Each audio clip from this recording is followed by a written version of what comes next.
বাঙালি উৎসব আর শাড়ি পাঞ্জাবি। 12 মাসে 13 পার্বণ, নানান উৎসবের নানান রং, তবে শাড়ি পাঞ্জাবির আবেদন চিরন্তন। শাড়ি একটা ঐতিহ্য, আর ঐতিহ্যকে ধারণ করাই তো বাঙালির আসলে একটা চরিত্রের বৈশিষ্ট্য। তো আসলে শাড়ি ছাড়া ঈদ হয় না। তাতে শাড়ি হাতে নিব, একটা জামদানি নিব, আর হয়তো ড্রেস কিনবো সিম্পল।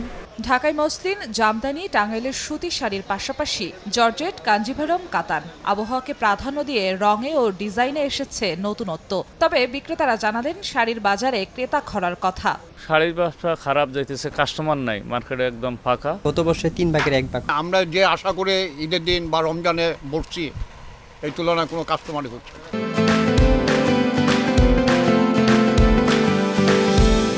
অন্যদিকে প্রতি বছরের মতো এবারও রমরমা পাঞ্জাবির বাজার।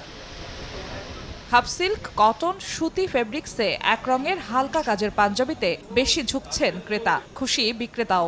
স্পেশালি ঈদটাকে উপলক্ষ রেখে পাঞ্জাবিটা পরতে আমরা স্বাচ্ছন্দ্য বোধ করি।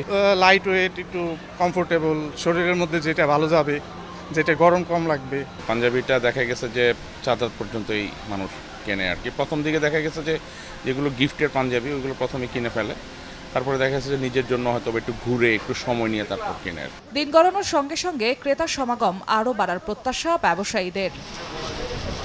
জিনাতারা যশোয়া, সময় সংবাদ, ঢাকা।